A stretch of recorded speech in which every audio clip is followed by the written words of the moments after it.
Hey, this is a very special track to me because right after Twinkle, we got into a deeper side. And this song is talking about the fight against domestic violence. That's what Gulabi Gang is. When I said Google Gulabi Gang, that was in the second verse. Gulabi Gang is an Indian group of women who fight men that are domestically violating women in their community. So I found that really cool to be called a Gulabi Gang member. You know, not to be deteriorating or to be insulting or to be demeaning. It's more of an approach to just be like, hey, I also know what's going on out there.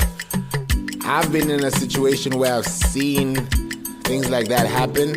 Not to me directly, but kind of, sort of. For example, my dad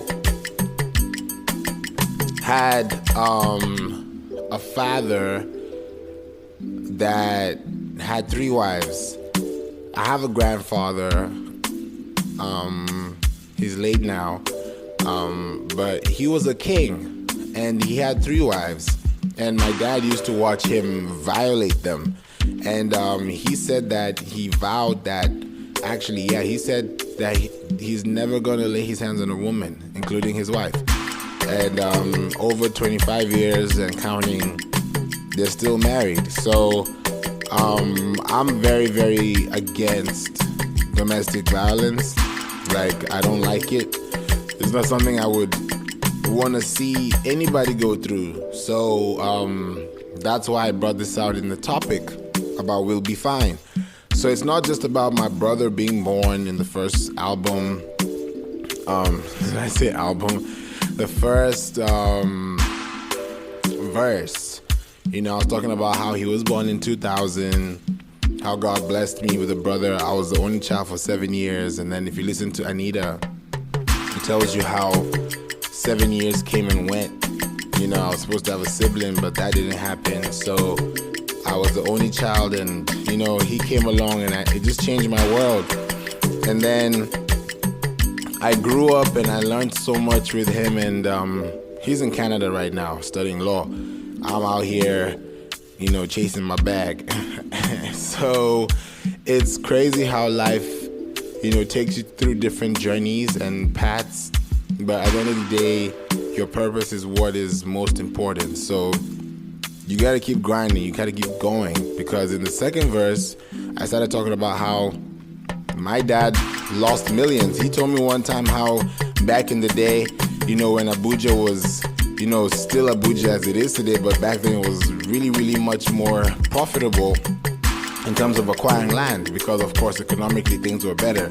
So he had an opportunity to get land and he didn't want to, or he didn't. And years down the line, you know, he wasn't able to do that. So, you know, decisions, you know, I don't know what the story is in full, but he told me he had an opportunity and he didn't take on it.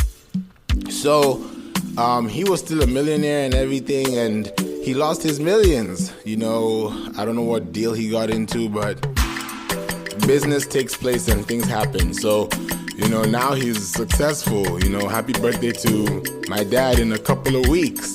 You know, he's about to turn 60. So it's very exciting. I'm excited to see what is happening because throughout the year, it's just been a whole lot of new, old, crazy things have been happening. Let me just say it like that because I don't want to get into too much detail. But this song really brings out my vulnerability, my family, you know, what we've gone through. I remember when I didn't have school fees. This was at a time when things were just new.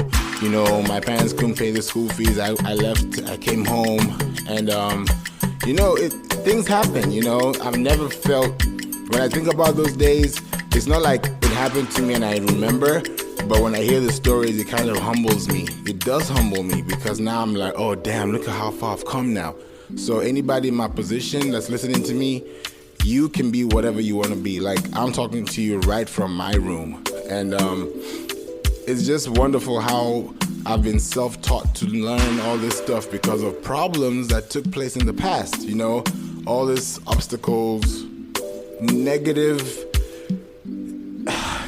things turn positive when you decide to be the bigger person and, you know, do bigger things with what you're stumbling upon. And that's how you know how strong you are and how resilient you can be. So my dad lost Mills. My mom got robbed. That's a story for another day. I didn't have school fees money. You know, I got stuck on the gas twice. I wasn't able to be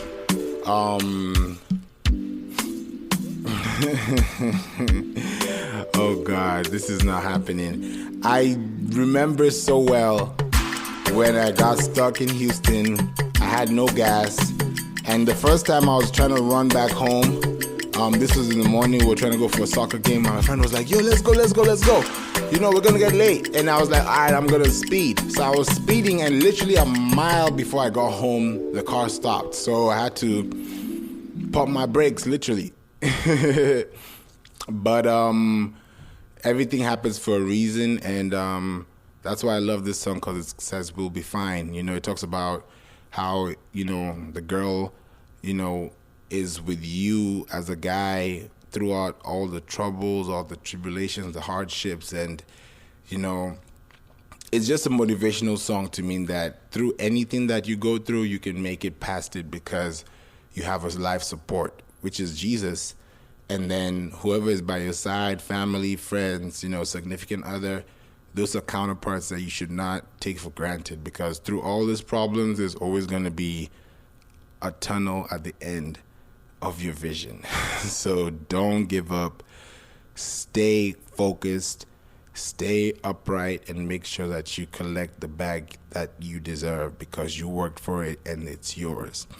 Don't give up, because it's going to get hard. It's probably going to get harder. The harder it gets, the bigger the reward. Always remember that.